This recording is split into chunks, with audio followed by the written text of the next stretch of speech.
Whenever I see a magical question mark just floating around in my background, I always know it's time for a list. What's up everybody? It's Luke James, not the singer. If you're an indie artist looking for an album review and some promo, you can hit up Luke at redmattersite.com.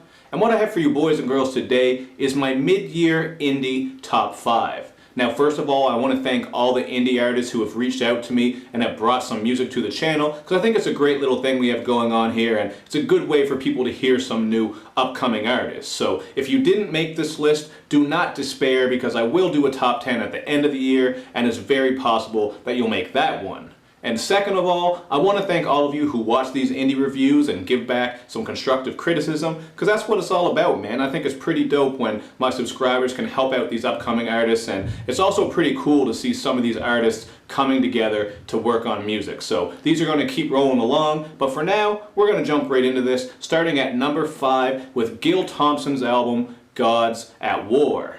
Now this one right here is just a concept album that borrows a lot of elements from the God of War video games. So with the production, you're going to get a lot of orchestral production that comes through with strings, some operatic vocals, and more. So you're getting a very epic and legendary sound with the production, and Gil spits with a very gritty and aggressive style on some straight up bars, hip hop, boom bap type of shit. So if all of that sounds like something you're into, you definitely don't want to sleep on this one. And it kind of reminds me of Jedi Mind Tricks, some of the music that they made at times. So that gives you a bit of an example of the type of music that he's making here.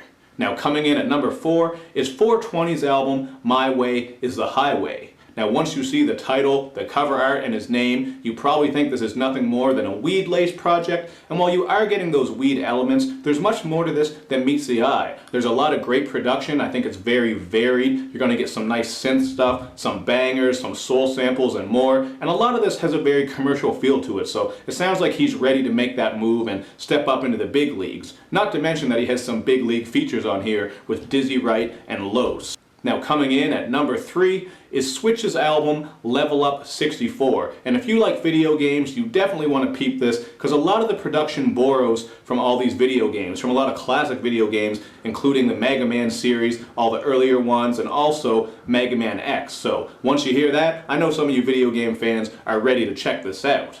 Now as far as the content, it's pretty funny, fun, and clever throughout when it comes to Swych's lyricism, but he also comes through with a lot of personal content, and he gets deep, so I thought this was a solid project overall, and one that you definitely do not want to pass up on. Now coming in at number 2 is Rod McCoy's Smoke and Murals EP, man. I really enjoyed this one. Rod just has this very smooth and natural style when he's flowing, and the majority of the production here is on some soulful boom bap shit. And that works nicely because he spits about a lot of real issues, even a little bit of soulful, spiritual type of content, so this was a really great EP, and you don't want to sleep on this one. Even though it's short, it's really fire, and it's worth your time. And my number 1 for this mid-year indie top 5 of 2016 is DHARMARAT's album, A Home. I was just really impressed with this one, because DHARMARAT does it all himself right out of his bedroom. He writes his own shit, spits it, records it, makes his own beats, mixes it, masters it, puts it out, and when you hear that someone is doing that from out of their bedroom, you're probably not expecting to hear that great quality, but he really comes through with great quality here, man, and I think he's an inspiration to anyone who wants to take that road and just do it all themselves. Not only that, but the production is dope. There's a lot of thick drums, some gritty boom bap beats, some synth work and samples thrown in, so it's very varied. And content-wise, you come out of this one feeling like you know DHARMARAT, because he gets personal as he spits about past relationships, issues with family members, and even some of the things he deals with as someone who does all this musical stuff, as he deals with people who want beats from him for free, they want to record for free, and just all the ins and outs of that type of bullshit. So I thought this was a really dope project. I highly recommend it. And I recommend all 5 of these projects, man. Make sure you check them out. I have links to those projects as well as to my reviews for them in the info box underneath this video. And hit me back with some feedback, man. I hope you guys are enjoying these indie reviews. They're going to continue. And I'll see you next time. Like I said, if you didn't make this mid-year top 5, I got a top 10 dropping at the end of the year. So we'll see if this top 5 gets shaken up. And we'll have some other people who are making the list. Another 5, because 5 plus 5 equals 10. Imagine that.